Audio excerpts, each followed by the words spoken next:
Porque já são 18 horas. Estamos ao vivo pela PUC Minas, unidade PUC Praça da Liberdade.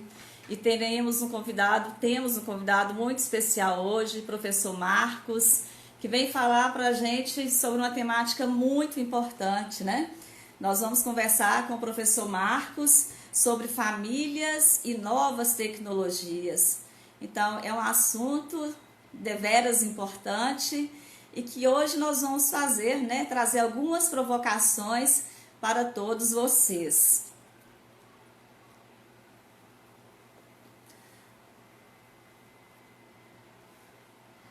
Boa noite. Fazendo novamente o convite. Boa noite, Isa, Tainá, Vitória, os queridos que estão sempre conosco, nos dando esse prazer da companhia, não é mesmo? Já fiz o convite para o professor, aguardando ele entrar, para que nós possamos iniciar.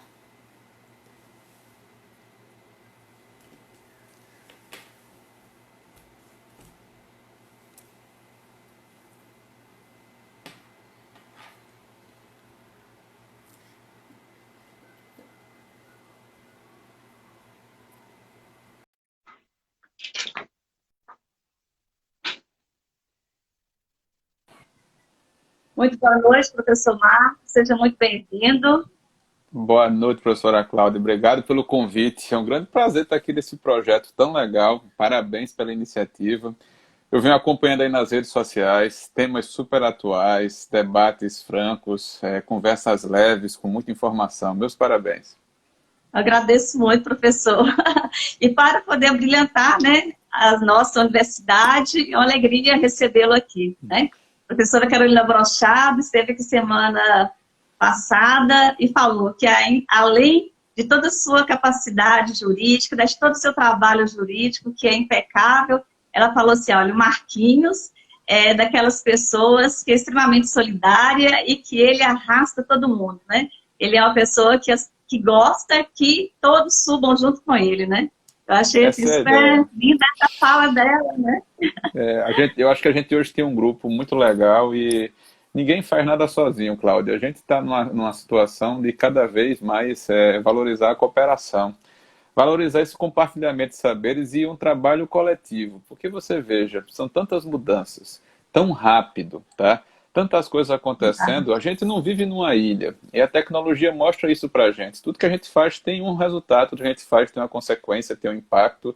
E a gente não pode esquecer disso nunca. É verdade. Eu vou falar um pouquinho do seu currículo para os nossos Tá? alunos, nossos convidados, né? E as pessoas que terão a oportunidade de assistir a live agora conosco, né? E posteriormente, que ela vai ficar gravada. Então, pessoal, vamos falar um pouquinho aqui do nosso convidado, o professor Marcos Herdart Júnior. É advogado, doutor em Direito pela Universidade Federal de Pernambuco e mestre pela Universidade Federal de Alagoas, professor de Direito Civil dos cursos de mestrado e graduação da UFAL Isso, é e do, Federal de Alagoas. isso, né? E do Centro Universitário SESMAC, editor da revista Fórum de Direito Civil, vice-presidente do Instituto Brasileiro de Direito Civil, presidente da Comissão de Enunciados do IBDFAN Nacional e vice-presidente da Comissão de Direito de Família e Tecnologia. Ou seja, o professor Marcos tem um currículo assim, muito admirável, né? Um trabalho riquíssimo que o senhor faz, né, professor? Ou seja, se dedica muito mesmo às produções acadêmicas, aos livros, né? Porque aqui a gente ainda não falei das suas obras, né? Mas já adianto que é pertinente ao assunto que nós vamos tratar hoje. Eu tive a oportunidade de ler o seu artigo, né? E que fantástico, né? E é interessante como você escreve assim de uma maneira muito fácil para a gente poder ler, para a gente poder compreender, quando a gente tem temas tão áridos, né? E você consegue colocar isso assim bem dentro do nosso cotidiano mesmo, né? Então, te parabenizo também pela sua escrita, que não é apenas essa que eu vi, mas desse assunto particularmente, e que é realmente maravilhosa.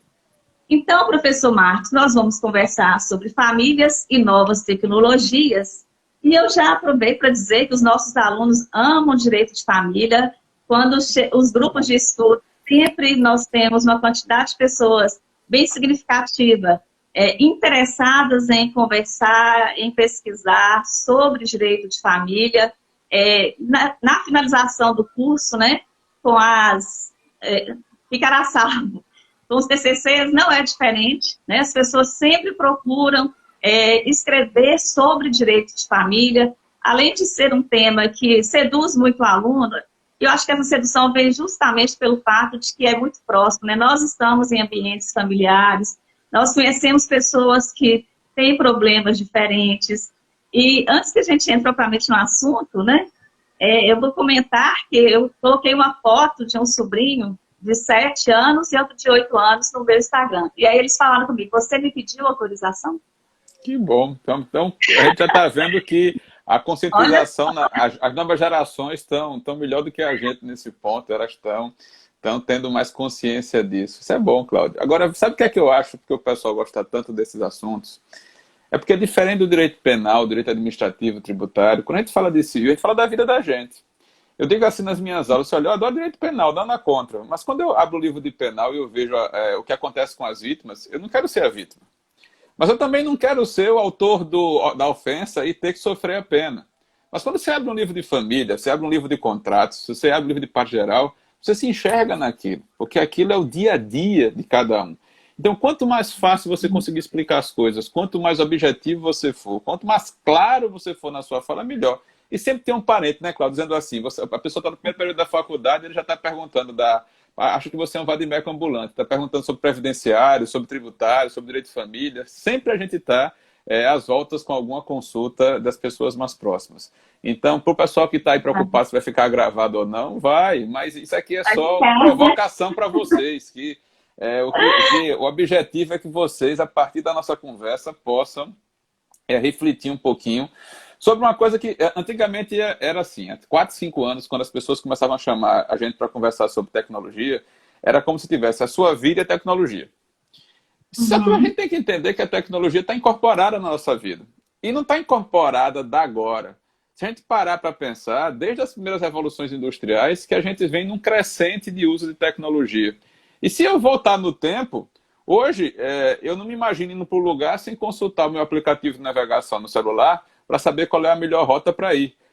Antigamente a gente tinha que parar, encontrar alguém na rua, baixar o vidro do carro e perguntar à pessoa para onde é que estava indo. Para a geração de agora, isso é inimaginável. Tá? Então, por que eu estou colocando isso? Porque a gente incorpora a tecnologia e a gente adquire novos hábitos sem perceber. Cláudio, eu fui dar parabéns para um amigo. Tá? E aí o que é que eu fiz? O Facebook me avisou que era aniversário dele e eu telefonei para ele. A primeira coisa que ele me perguntou se estava acontecendo alguma coisa, porque ele disse que todo mundo estava mandando mensagem de aniversário, que ninguém estava telefonando para ele. E que se eu liguei para ele é uma coisa séria. Tá certo? Porque senão eu não tinha ligado para ele. Veja como o hábito da gente modificou em tão pouco tempo. E a gente às vezes nem se apercebe disso. É verdade. E numa velocidade muito rápida, né, professor? Porque as mudanças, elas são muito rápidas. E assim, eu achei interessante lá no seu artigo, quando você colocou, direcionou a sua fala, né, o seu texto, colocou a palavra relacionamento. Né? Então, essa palavra relacionamento, eu acho que realmente ela faz esse caminho, né? Através dela que nós vamos analisar como que os relacionamentos, aqui dentro do direito de família, né? Como que os relacionamentos podem ser analisados, podem ser percebidos, né? Estão sendo construídos dentro de uma relação, conjugalidade, né? Trabalhando as questões da conjugalidade, aí casamento, união estável, deveres do casamento, constituição de novos arranjos familiares, né? E também no ambiente da parentalidade, nesses tempos, por exemplo, questão de visitas, questão daquele devedor de alimentos que ele está, a prisão dele hoje, a prisão domiciliar, como é que tem sido esse acompanhamento, né? A educação mesmo dos mais vulneráveis na utilização, as questões relacionadas também. Eu acho que vou deixar até para o finalzinho, professor, para a gente conversar um pouco sobre isso. do apagamento mesmo das pessoas, sabe? Eu Eu acho gostaria que você tem razão, você tem razão. Porque a ideia de falar de relacionamento? Primeiro, porque as pessoas misturam a relação que você tem com seus pais da relação que você tem com a pessoa que você escolheu dividir a sua vida. Então, a gente vai entender que quando eu olho para aquele com quem eu divido a minha vida, eu estou numa situação que é simétrica, uma situação de equilíbrio, ou seja, a pessoa tem as mesmas prerrogativas que eu, tem os mesmos direitos que eu, tem os mesmos deveres que eu. Então, estou tratando, em princípio, entre iguais, tá? O que se espera que seja o mais próximo possível. Mas quando eu olho para a relação parental, e eu vejo meus filhos, então a gente tem uma assimetria evidente, eles estão sobre a minha tutela, eles estão sobre os meus cuidados, eu tenho um poder, dever de cuidar deles. Então, muitas vezes, quando a gente começa a estudar um assunto novo, como é o impacto da tecnologia nas famílias, a gente acha que a solução vale de modo uniforme, tanto para relações conjugais quanto para relações parentais. Acho que não é assim. Tá? E o que a gente tem que levar em consideração, que é muito difícil para as pessoas entenderem, é que as crianças e adolescentes têm direitos, são sujeitos. Elas têm intimidade, elas têm privacidade, elas têm direito à imagem. Então, você falou dos seus sobrinhos, e o que a gente hoje discute bastante é a exposição das crianças na internet. Não estou falando de uma foto eventual ou não. A gente, às vezes, tem crianças que têm a vida inteira devassada na internet. E quem é a pessoa que expõe os filhos na internet? Os próprios pais. E muitas vezes sem o cuidado necessário de postar fotos onde as pessoas estão, inclusive, com as crianças com pouca roupa. Fotos que podem ser utilizadas por um pedófilo, tá? Fotos que no ambiente doméstico da sua casa, naquele álbum de foto antigo que a gente tem, que é meio amarelado, não tinha um problema nenhum, mas o grande problema é que a internet não esquece. Aí eu fico imaginando o seguinte, eu digo aos meus sobrinhos, eu disse, olha, eu vou pegar as fotos de vocês, quando vocês tinham 5, 6 anos, vou marcar vocês e vou colocar nas redes sociais. Se eu marco ele na rede social, todos os amigos dele que seguem ele vão receber aquela foto, tá? Eles assim, tio, pelo amor de Deus, não faça isso comigo, não. Tá? O que eu digo em tom de brincadeira é porque as pessoas às vezes não percebem que curtir uma foto, fazer uma marcação, vai dar uma amplitude para aquele material que pode expor alguém e que para você é uma coisa que não faz diferença, é uma coisa banal, normal do corriqueiro, para aquela pessoa pode ser um grande problema. Então a gente tem que pensar 2 vezes antes de postar, porque a postagem é imediata e os efeitos vão ficar perenes por muitos e muitos anos. É verdade, com certeza. E sem contar, o que a gente ainda nem falou, né, professor, mas uma repercussão também, até mesmo por questões criminais, questões de pedófilos que acompanham, a questão da geolocalização. A gente tem como se fosse um cardápio de temas, Cláudia. Agora, o que é que eu ouço muito? A gente começa a falar assim, olha, não faça exposição dos filhos demasiadamente. E às vezes o casal está separado, e aí um deles não faz isso, tem consciência, mas o outro perde um pouquinho a mão. Ou então acontece o seguinte, olha, fulano está me stalkeando na internet, está me perseguindo na internet. Meu ex-namorado acabou o relacionamento comigo e está me ofendendo nas redes sociais. As pessoas dizem assim, olha, Marcos, mas eu já fiz um print. Olha, eu lamento muito, o print até talvez ajude a ser um elemento de prova, mas ele não é uma prova definitiva. Porque eu faço o print agora e, por exemplo, você decide não gravar essa live. Ela vai desaparecer da rede, tá? Como pode desaparecer um perfil de uma rede social. Então, o problema é que como a gente está num campo novo, a gente primeiro tem a dificuldade de entender como é que ele funciona, e a gente tem a dificuldade de perceber como é que eu faço para preservar a informação em relação a isso.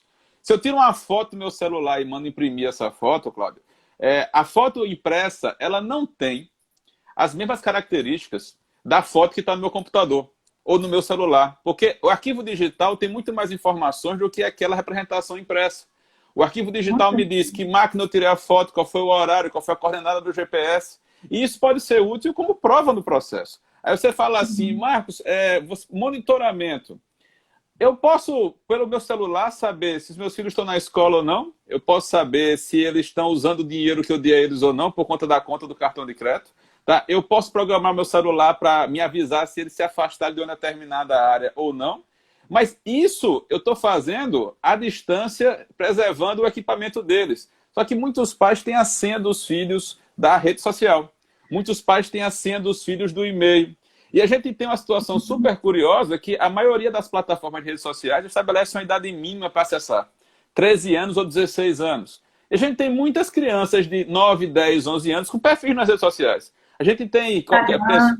Perfeito. E aí o que é que acontece? Como é que eles fazem para ingressar no perfil social? Ou os pais autorizam e vão mentir a informação do nascimento dos filhos, ou os pais vão usar os próprios dados pessoais, mas vão colocar o nome do filho e vão dar autorização para o filho para aquele perfil. Então a gente está diante de uma área que tem pouca legislação. Se tem pouca legislação, qual é a dificuldade da lacuna? É que quem faz esses contratos, quem faz esses termos de uso, tem que ter mais responsabilidade ainda. Porque a gente vai utilizar eles como a única referência para poder lidar com esse tipo de situação. Exatamente. E assim, sem contar que ninguém lê aquelas condições gerais das redes sociais, não é verdade, professor? E a pergunta é, adiantaria ler? E eu vou responder assim, muito. Vou lhe explicar por quê. Tá? Porque, veja só, vamos pegar uma rede social comum, o Instagram ou o Facebook. Quando a pessoa sai do Instagram e do Facebook, as fotos que estavam lá, o material que estava lá, é apagado ou permanece? Segunda pergunta.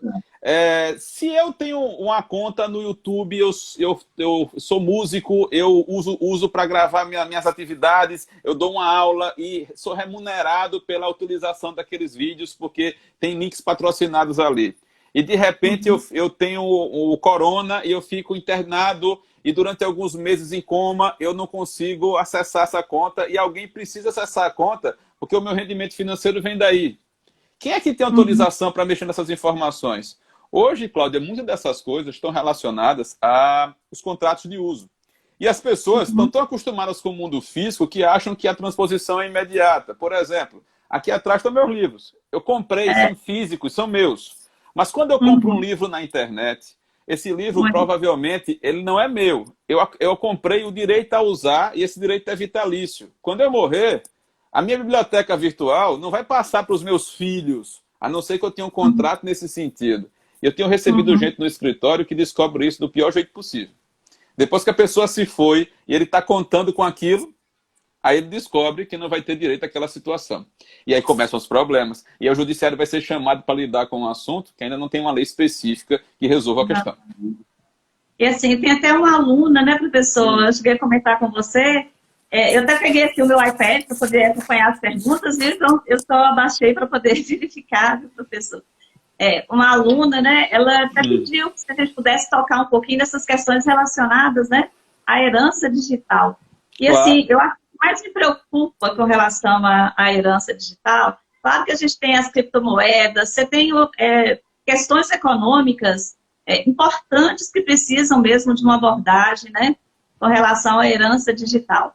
Mas as informações pessoais, aquele e-mail, sabe, que a gente, alguns casos que, até de outro país, eu me esqueci qual foi o caso exatamente, mas era um caso de um militar que tinha um relacionamento extraconjugal e que a família conseguiu obter o direito das informações que continha no e-mail. Ela não teve direito a abrir o e-mail, a ter uma senha do e-mail. Mas ela recebeu tudo, né? Um relatório com todas as trocas de mensagens que aconteceram ali naquele ambiente. Aí deixa eu pegar esse gancho, Cláudia, para você, tá? Porque você me deu uma ideia agora ótima para provocar o pessoal que está ouvindo a gente. Esqueça a internet. Imagine que a sua bisavó morreu. Aí você foi na casa dela arrumar as coisas da falecida. Lá você abriu um baú e tinha um monte de carta que ela trocava com seu bisavô. A minha pergunta é o seguinte, se você pode ler as cartas. E mais, se você pode divulgar as cartas.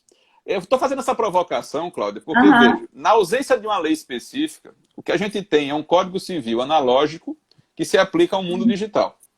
E aí, o que os professores que estudam o assunto dizem é assim, você tem que fazer uma tradução. Você precisa ver o que é equivalente funcionalmente na internet ao que o código exige no mundo físico. Então, se você disser assim, não tem problema nenhum de divulgar as cartas da vovó, então eu vou divulgar os seus posts. Ou, tu já imaginou, Cláudio, o pessoal que está ouvindo a gente aí, saber que o seu filho ou o seu neto vai ler os directs que você trocava no Instagram e vai ver as fotos que você mandava no privado para as pessoas com quem você estava tentando namorar? Será que você mandaria as fotos que você manda hoje se você soubesse que outra pessoa pode ter acesso a isso? É esse ponto que eu quero tocar para vocês. Porque no mundo físico eu não tenho escolha, porque depois que eu me for, todo o meu acervo fica à disposição das pessoas. Mas no mundo virtual, eu posso pegar a plataforma e falar assim, olha, se eu morrer, congela a minha conta. Se eu morrer, elimine a minha conta. Ou, se eu morrer, fulano de tal tem liberdade para continuar movimentando a minha conta, mas não pode ler as minhas mensagens privadas. Aí você vai dizer, Marcos, quantas opções? E quem é que escolhe isso? Você. A ideia aqui é que a privacidade vai ser customizada de acordo com os seus interesses, as suas necessidades. Mas o que é que acontece? Nós estamos num país que ninguém gosta de falar de morte, que ninguém quer pensar nisso e todo mundo corre de um testamento. Tá certo? Então, já imaginou alguém aí que está com seus 18, 20 anos, entrando na faculdade, aí vai com 21, vai fazer direito de família, vai pagar a matéria. E aí ele diz assim, vou abrir um perfil novo para mim no Facebook. E o Facebook pergunta, quando você morrer, quem é que vai cuidar da sua conta? A pessoa quer saber disso. E a pessoa acha que se for parar para pensar nisso, vai atrair a morte. Não tem relação diretamente proporcional entre você marcar um contato herdeiro e você não vai morrer no dia seguinte. Mas aí o que é que acontece? Aquela morte que estava tão longe, de repente bate na sua porta quando você, por exemplo, se interna com uma doença que você não sabe exatamente como é que funciona. E mais, você fica num lugar, num hospital, que você não pode receber visita. E de repente você percebe que você não se programou, que você não fez nada para tratar do assunto. Aí, claro, todo mundo começou a pensar o seguinte, já sei, vou pegar o meu celular, porque eu levei ele para o hospital, e eu vou gravar o meu testamento no celular. Lamento muito. Mas o problema é que a gente tem uma forma específica para o testamento no nosso sistema. E a gente tem que perguntar o seguinte, como é que a tecnologia vai ajudar nisso? Eu costumo dizer às pessoas, olha, ela pode aproximar você, seu advogado tabelião. Hoje, com o provimento 100 do CNJ, você pode fazer o testamento virtualmente. Mas se você não quiser fazer o testamento virtualmente, o código permite que você faça o testamento de próprio punho. Tá? E você justifique o motivo que você está levando a fazer isso, dispensando testemunhas. Mas que tal você pegar o seu telefone celular e depois que você escrever o testamento, você gravar um vídeo para as pessoas explicando por que você fez isso, deixando claro que você está em pleno gozo das faculdades mentais, deixando claro que você não está sendo constrangido para fazer isso. Então, ou a tecnologia substitui aquilo, ou ela é um coadjuvante maravilhoso para ajudar a gente a resolver uma série de problemas. Entendeu? Então, esse campo da herança digital, eu tenho que separar o que é expressão da sua personalidade, e isso morre com você, tá? O que é transmissível. Mas, Cláudio, o problema não é só saber o seguinte, o que é transmissível, é como você vai quantificar isso. Porque os juízes não estão acostumados a lidar. Quanto é que vale um perfil do YouTube? Quanto é que vale uma conta no Instagram? E quais são os critérios que eu uso para isso? Porque às vezes a pessoa morre e depois da morte a pessoa aumenta em muito o número de seguidores, aumenta em muito o número de acessos. Então é possível que pós-mortem aqueles bens digitais acabam valendo mais do que valiam quando a pessoa estava viva. Né? É verdade. Esse é o problema. É verdade. E outra questão assim, que me ocorre, professor, se não for feito testamento, então vai seguir a mesma ordem de vocação hereditária, vai ter sucessão legítima que vai vigorar, serão aquelas regras, né? Vai acabar usando as mesmas regras, porque é universalidade. Quando a gente lida as sucessões, você acumula toda a esfera jurídica do falecido num lugar só. Mas sabe qual é o problema? Né? Se eu sou inventariante de alguém que tem conta no banco A e eu não tenho conta naquele banco, eu consigo ir lá e consigo movimentar o dinheiro e tirar o dinheiro e levar para a conta judicial, por exemplo.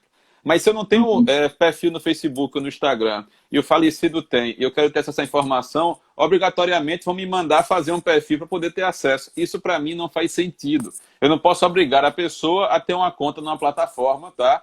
Para poder ter acesso a outra conta. Eu, por exemplo, não tenho Facebook.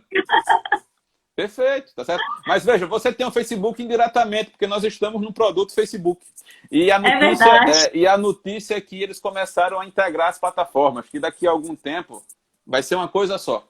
Entendeu? Então, a gente uma live aqui com você, ela estará sendo... Provavelmente, tá? E, por exemplo, se você quiser postar isso para fins, utilizar uma plataforma de terceiros para você postar isso, eles vão te obrigar necessariamente a ter um perfil no Facebook para você poder prosseguir. Tá? E aí mostra como a gente, enquanto consumidor, fica vulnerável. Porque essa exigência não é no Brasil. Essa é uma exigência quase global. E às vezes você abre esses termos de uso e qual é o problema? É que eles são apenas traduzidos de outros idiomas e eles nem respeitam a legislação vigente. E a própria cultura do povo, né? E olha, se pra gente é difícil, Cláudio, você imagina o seguinte, alguém que tem 12 anos, alguém que tem 30 anos e alguém que tem 70 anos. Os três moram na mesma casa.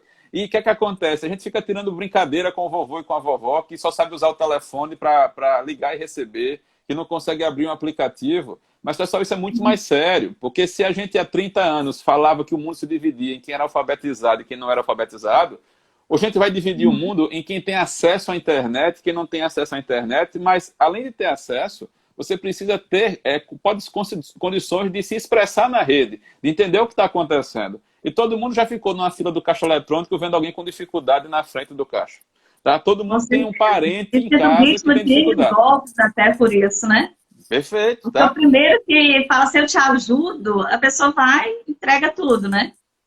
Você fica exposto, você fica cada vez mais vulnerável. E aí, quando a gente pensa em regras para proteger as pessoas da família em relação ao mau uso da tecnologia, eu tenho que levar em consideração o nível de compreensão que a pessoa tem do instituto. Então, se você pega um bebê que os pais entregam um tablet para ele, o bebê está entendendo que a internet é o tempo que ele está se crescendo. Mas, por exemplo, ele não conhece os perigos dos vírus.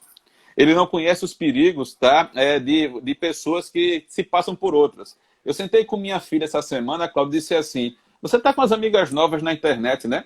Aí ela disse, tô, pai, a gente conheceu num grupo. Disse, ótimo, e quem são? Por que você quer saber? Aí eu fiz a seguinte comparação com ela. Se você abrisse essa porta agora e me dissesse que ia descer para a rua e ia conversar com 3 pessoas que estão passando aleatoriamente, você acha que eu ia deixar? Ela disse, claro que não. Isso é exatamente o que você está fazendo. Você está fazendo isso, só que você tem uma falsa segurança, porque você está sentado no seu quarto, tá, na sua casa, e você acha que nada vai lhe acontecer. Mas esse é o cuidado que a gente precisa ter. Acho que antes de pensar em reprimir, você precisa instruir, educar e explicar por que você está fazendo isso. E tem pouco diálogo dos pais com os filhos em relação a esse assunto. A gente tem que trabalhar mais isso.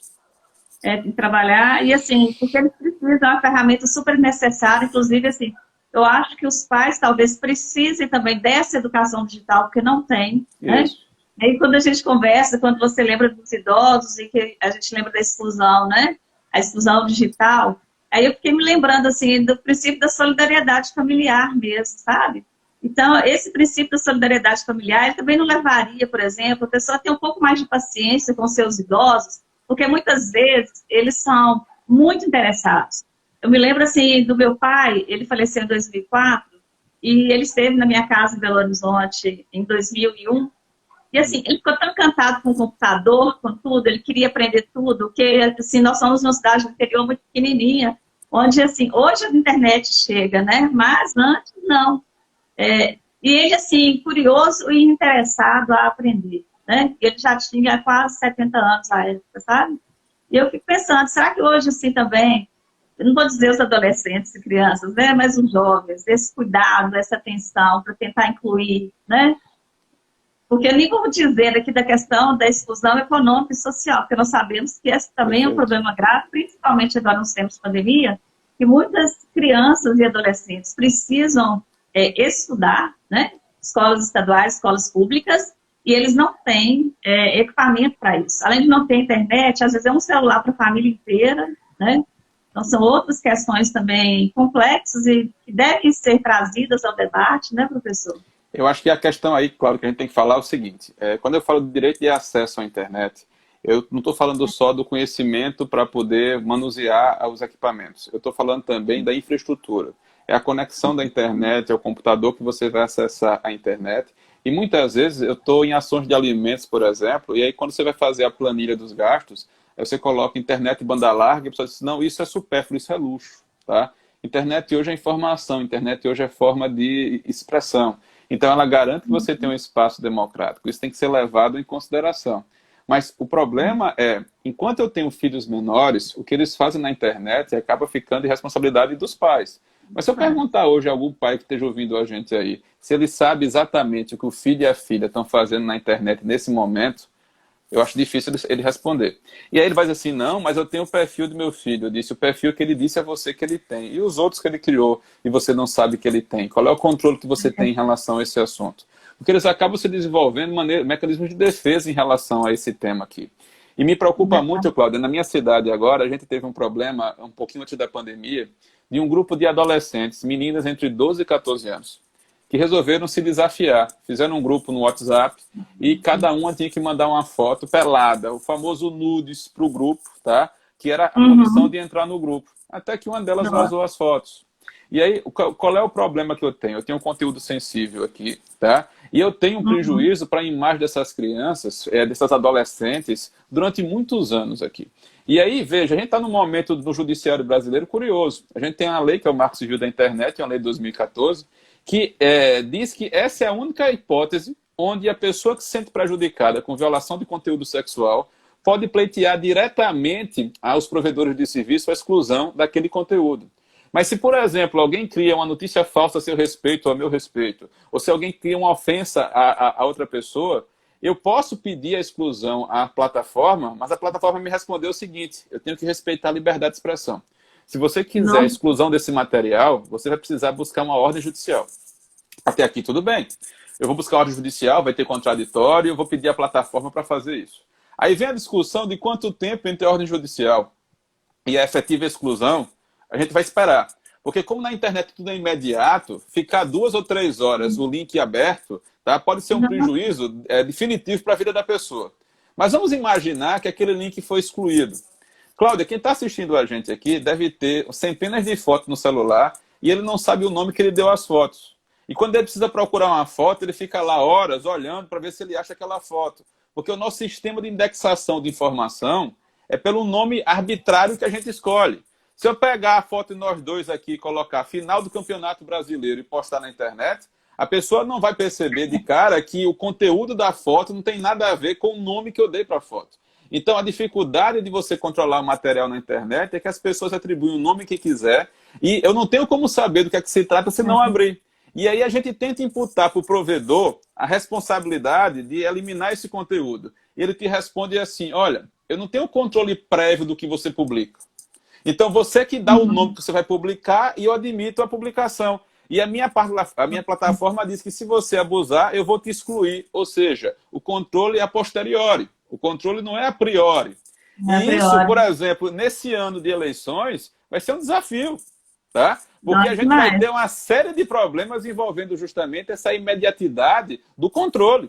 A gente precisa levar em consideração esse tipo de aspecto. Aí você vai dizer o seguinte: ah, Marcos, mas isso não interfere na família, não. Eu tenho um caso no escritório de um pai que foi condenado porque o filho recebeu 5 amiguinhos para fazer um trabalho escolar e eles, em vez de fazer o trabalho, decidiram que era melhor fazer um meme com a professora.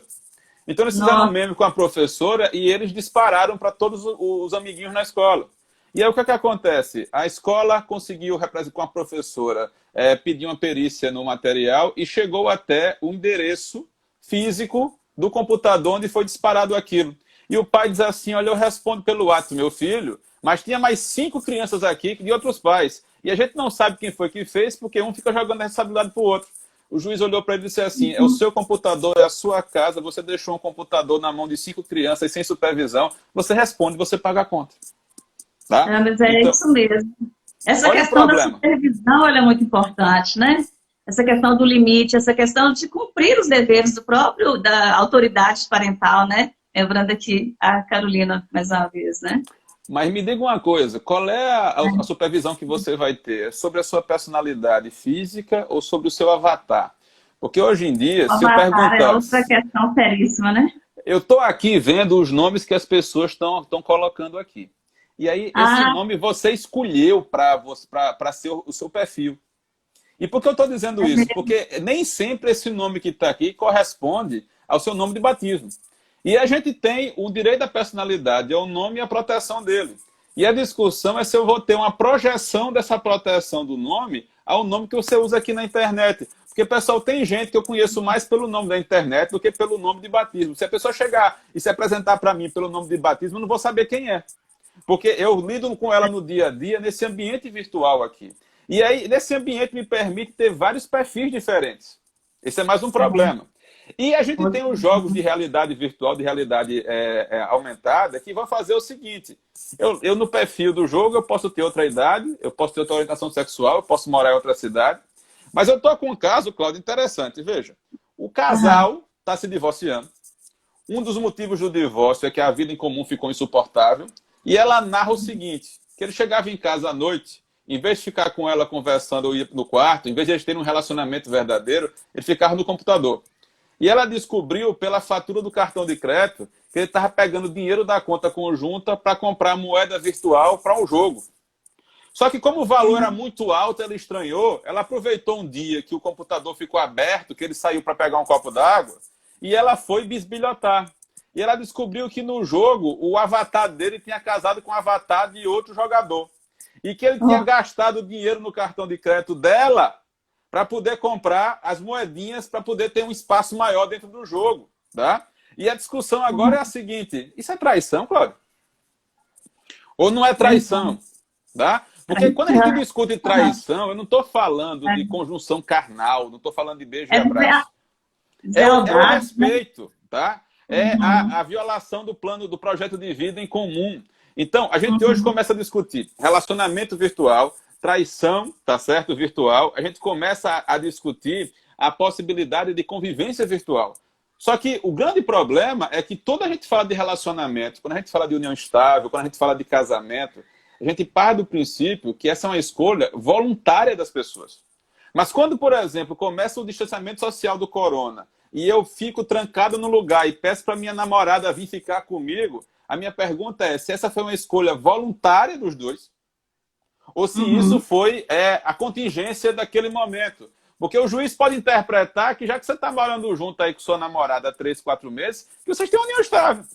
E para mim falta um requisito, tá? Que é justamente esse ato voluntário de decidir constituir uma família e ter um projeto de vida a dois. Na verdade, eles se juntaram por força das contingências, do momento, daquela situação específica. É verdade. E mais, né, professor?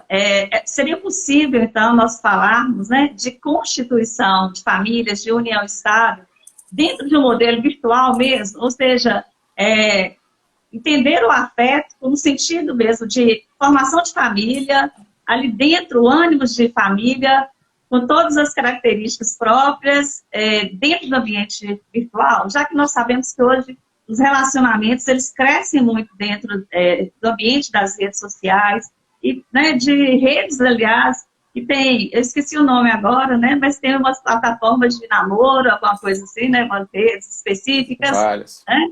Então, e aí? Será que, se eu considero que a traição virtual, você coloca isso também na sua obra, salvo engano, se eu coloco que a traição virtual, esse caso que você narrou aqui do seu cliente, será que da mesma forma eu posso considerar a formação de uma família? E sabe o que eu acho muito interessante, que eu tenho acompanhado, assim, às vezes um aluno muito tímido, eu também sou uma pessoa muito tímida, de que quando eu peço para fazer um trabalho, por exemplo, de vídeo, gente, eles são, como, não parece ter timidez alguma, sabe?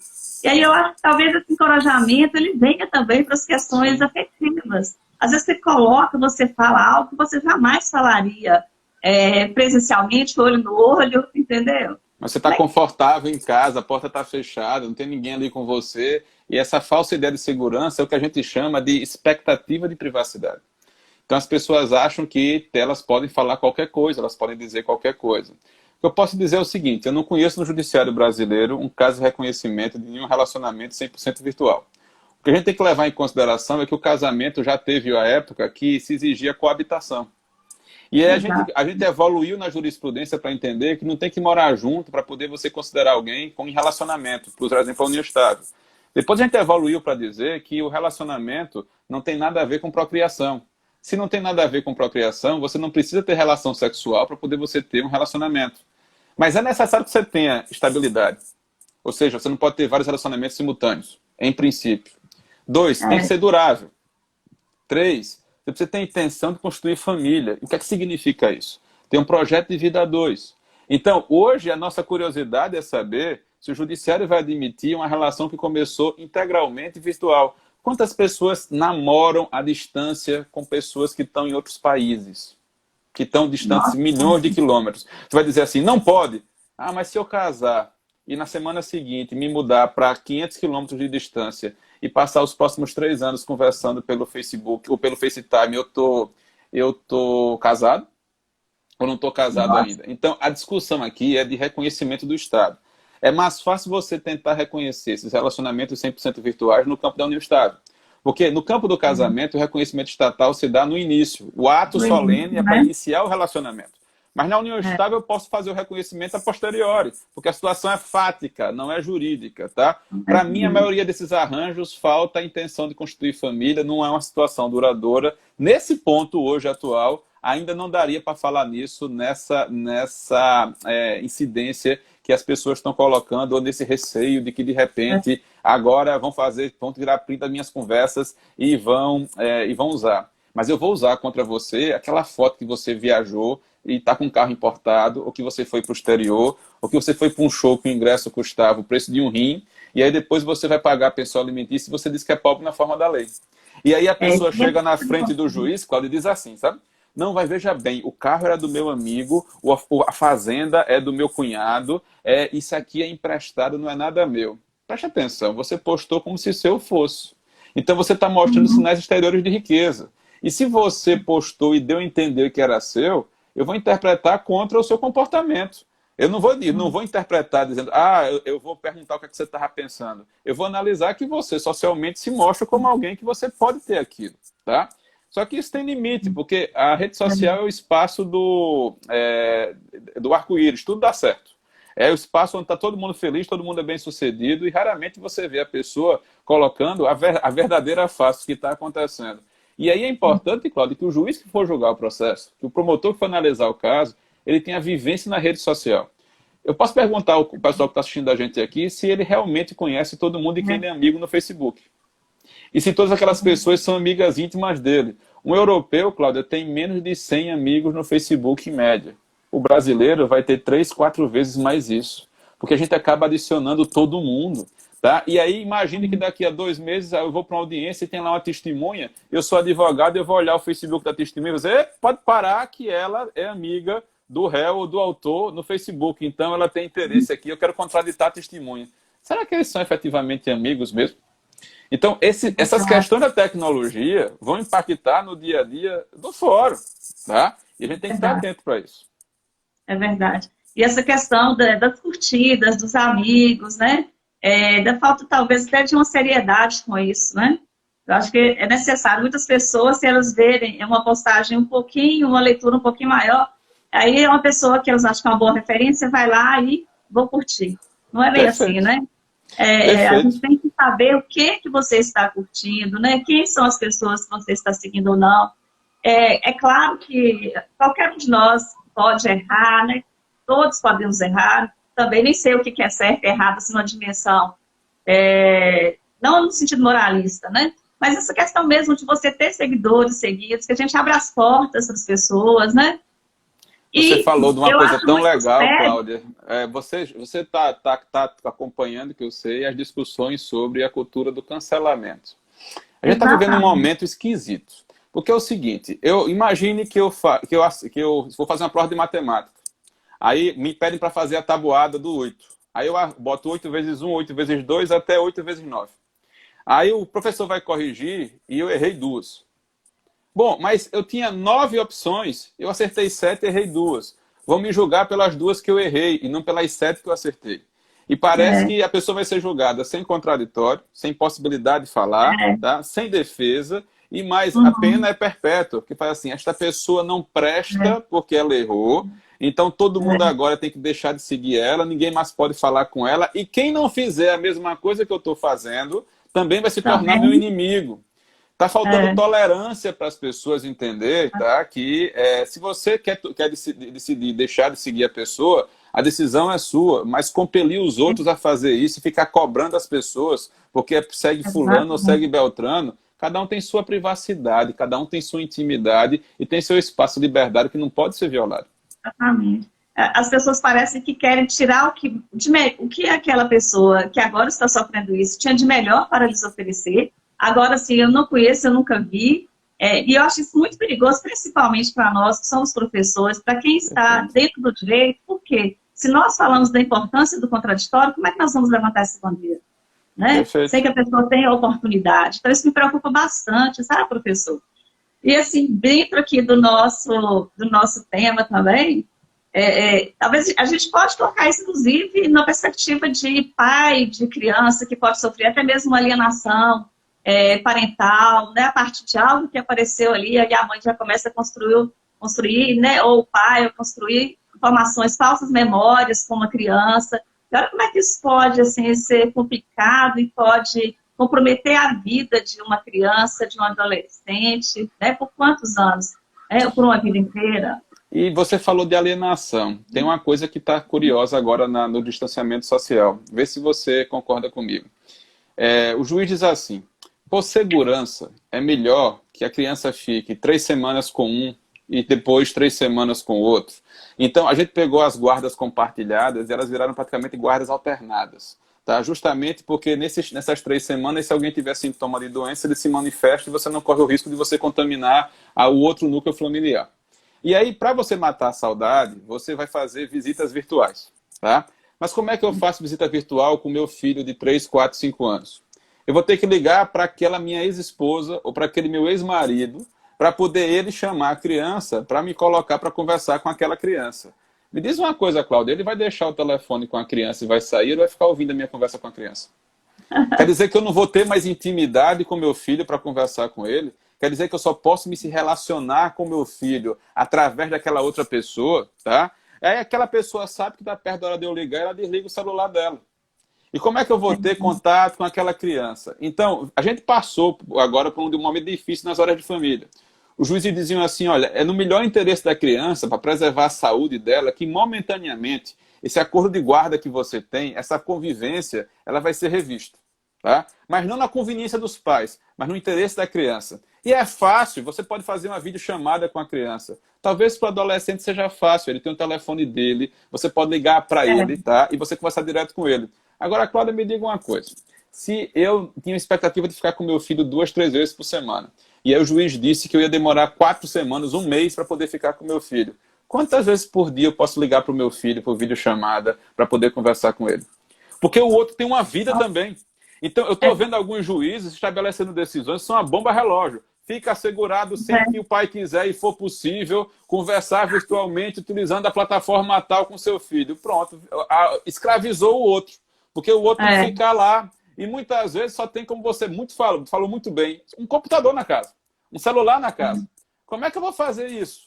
Entendeu? Então, essas questões de infraestrutura são interessantes, porque se eu pego um documento de certidão de nascimento no papel, qualquer pessoa abre o documento e consegue acessar. Mas se eu pego um documento eletrônico e coloco num disquete, a maioria não vai conseguir acessar. Se eu coloco num CD, vai aumentar o número de acessos, mas não tanto. Se eu coloco no pendrive, e seu computador é 2020, 2019, provavelmente essa máquina nova nem a porta de pendrive tem mais acesso ao USB. É verdade, não tem. Só tem nuvem, tá certo? Então, veja, o problema do suporte digital é o acesso à informação. Na época do Diário Oficial, que saía tudo publicado, os advogados sabiam tudo que acontecia na cidade lendo o diário.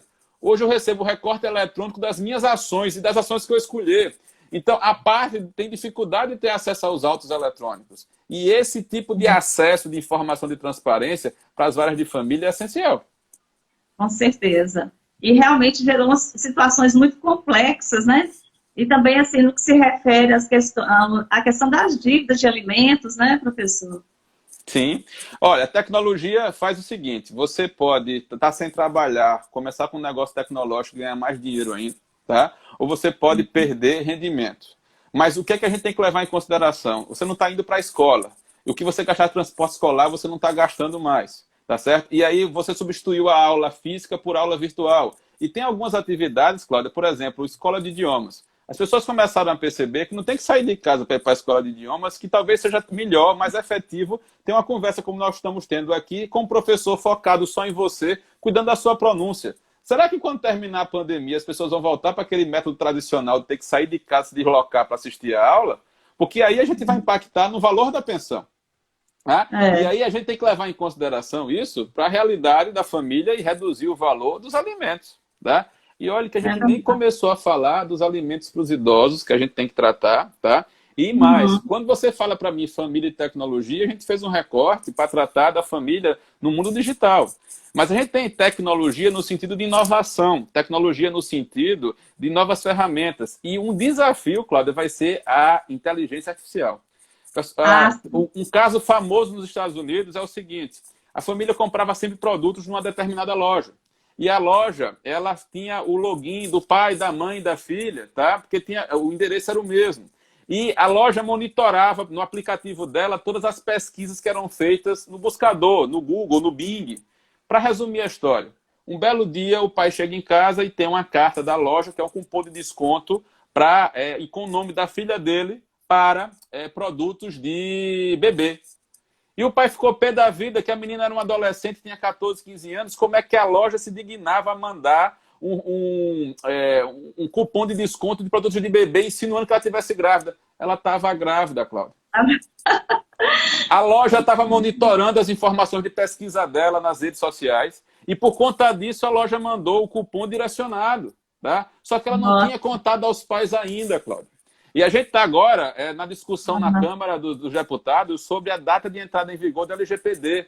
Ela devia ter entrado em vigor na sexta da semana passada. A Câmara, se derrubar a medida provisória, vai fazer com que a LGPD entre em vigor imediatamente. E essa proteção de dados pessoais das relações de família vai ser uma nova fronteira para a gente, uma porta que vai se abrir com vários desdobramentos. É um novo desafio, né, professor? E que talvez a gente ainda não esteja se dedicando, né? Você, eu sei que está se dedicando muito a isso, né? Mas são poucas as pessoas que estão se dedicando a esse estudo, né? Porque a gente tem, inclusive, lá na LGPD, um artigo, né? Uma série de regras, quando você tem dados dos mais vulneráveis, das crianças, né? E dos adolescentes. E sem contar que tem uma diferença grande quando você tem o armazenamento, o tratamento de dados de criança, o tratamento de dados de adolescentes. E sem contar que eu acho que tem muitos pais que eles ficam assim, eles veem tantas crianças obtendo êxito na carreira, assim, desde cedo, como youtuber e outras situações, e aí eles vão, assim, colocando os filhos sem um trato mesmo, sem um cuidado, e o que isso pode gerar, né? Acho que a palavra aí é informação, primeiro, você tem que saber o que está acontecendo, depois é outro de sempre, é diálogo, e para você dialogar com alguém, você tem que ter tolerância. E o que a inteligência artificial faz com a gente é o seguinte, com base nas suas curtidas, ela começa a lhe sugerir sempre conteúdos que sabe que você vai gostar.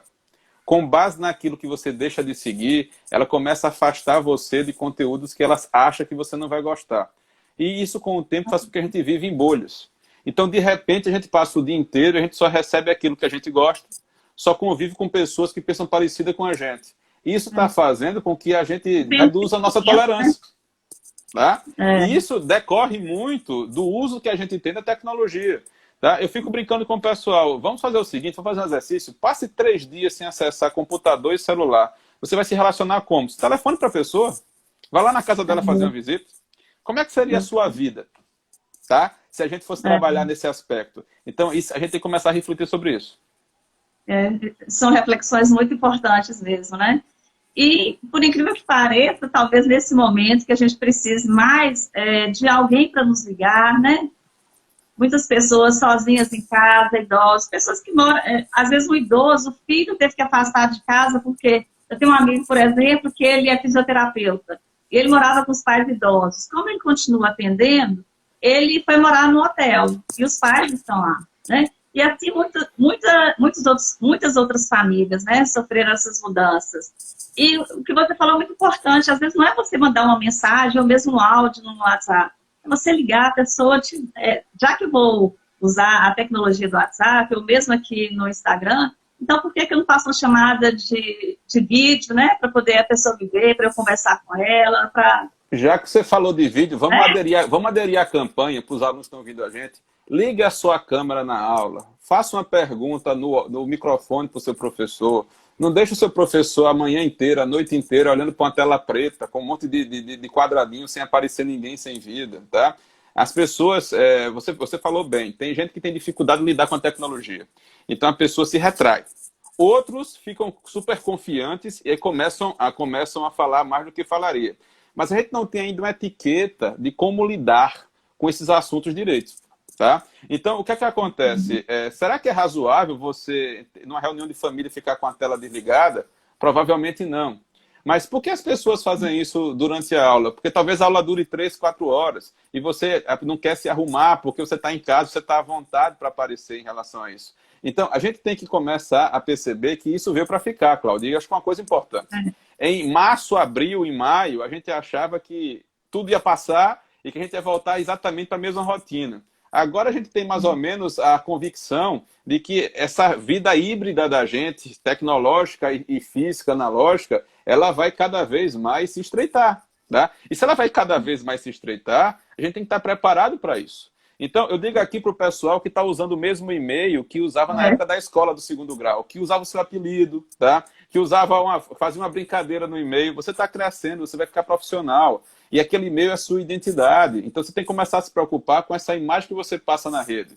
Tá? E, às vezes, a gente vai para uma festa, faz uma brincadeira, faz um meme com um colega. Você tem que lembrar que daqui a 5 anos você pode prejudicar o seu colega, porque aquele meme vai ser acessado por um recrutador de emprego. Então, a gente tem que levar um pouquinho em consideração a responsabilidade com que a gente compartilha, a responsabilidade com a nossa interação e com o próprio uso da tecnologia. Ah, com certeza. Deixe-me ver se nós temos alguma pergunta aqui dos nossos alunos, professor. Nós já estamos chegando ao final, né? Passa tão rápido. Você vai precisar voltar aqui mais vezes, viu? Você conversa fácil, é bom a gente fazer assim. E se por um acaso cair alguma coisa, eu estou à disposição, pessoal. Pode mandar uma mensagem lá no direct do Instagram para a gente bater um papo, para conversar, tá? O Cláudia passa para mim a conversa. Vai ser um prazer para a gente poder bater esse papo. Tá? Mas eu acho que, veja, quando é que eu iria aí tomar um café e comer um pão de queijo com vocês? Comer um pão de queijo, exatamente. Tá? Tem tempo que eu não vou em BH para fazer isso. Então, eu acho que a gente tem que aproveitar o melhor da tecnologia. Ela não é boa ou má por natureza. O uso que você vai fazer dela é que pode ser legal ou não. Tá? Então, isso a gente precisa analisar. A gente ter responsabilidade, a gente ter conhecimento e principalmente para o pessoal que está assistindo a gente. Eu dou aula de contratos na faculdade. Aí chega no 4º período, eu vou dar aula sobre contratos entre ausentes. Aí o código fala de expedir uma carta. Aí eu pergunto assim na turma, quem já foi no correio colocar uma carta para um amigo? Zero, ninguém. Tá? Eu digo, então é o seguinte, o artigo que eu tenho é esse. Como é que vocês se comunicam? É por WhatsApp? É pelo direct do Instagram? Vamos tentar pegar o que você faz e comparar com o que está no código. Tá? Então, na ausência de lei, a gente vai ter que trabalhar com isso. Como é que eu vou fazer? Quais são os desafios? Tente incorporar isso no seu dia a dia, no seu cotidiano, que vai ser uma diferença profissional enorme para você no futuro. Com certeza. Professor Marcos, como nós já estamos finalizando, primeiramente eu gostaria de te agradecer mais uma vez, assim, a nossa live incrível, maravilhosa. Vou falar novamente com os meus alunos, né, aqueles que não puderam assistir, eles irão novamente, eles terão, né, contato com o nosso material. Você também pode falar para os seus alunos, caso queira. Mas eu gostaria que você pudesse indicar também algum material, livros, né, suas obras, dos nossos alunos, né, especialmente esses que estão se dedicando agora aos grupos de estudos, ao PCC, e também aqueles que ainda não estão, para que eles se sintam instigados, né, às pesquisas. Porque os assuntos vou dar duas sugestões. Tem um livro publicado já, que é só sobre privacidade, tá? A gente tratou de muitos aspectos da privacidade aqui, pela editora Fórum. E em primeira mão para vocês, daqui a 6 dias eu estou lançando um livro chamado Direito Civil e Tecnologia. Tá? A capa ficou pronta hoje de manhã, o pessoal está preparando o livro para colocar. São 760 páginas quase, são 60 autores, vários temas. Eu acho que vocês vão gostar do resultado. Eu te prometo que assim que ele estiver disponível, eu te mando o aviso, tá? E vou ficar muito feliz se o pessoal puder dar uma olhada, dizer o que é que achou, para poder a gente continuar esse papo na escrita agora. Com certeza. Com certeza, nós já gostamos. Inclusive, eu gostaria até de sugerir aqui para os nossos alunos que quem ainda não segue o professor Marcos, por favor, sigam, porque vocês vão adorar. Eu adoro suas postagens, assim, inclusive tem um bom gosto com as imagens, não apenas com o texto, com aquilo que você escreve, mas tem uma harmonia muito grande, né? Eu brinco que eu não sei fazer essa parte ainda não, viu, professor? Eu aprendi na pandemia, viu? Eu aprendi na pandemia. Não fazia, não. Mas, assim, é perfeito mesmo, então eu indico, super indico mesmo, porque lá tem material sério, material de pesquisa sério, né? Então, vale a pena. E eu, sim, sou sua seguidora assídua, né? Obrigado, fico feliz. Todos os dias eu passo por lá. Já está acabando mesmo. Um grande abraço, viu? Um abraço, até a próxima. Obrigado pelo convite. Tchau, pessoal. Que agradeço. Tchau, tchau.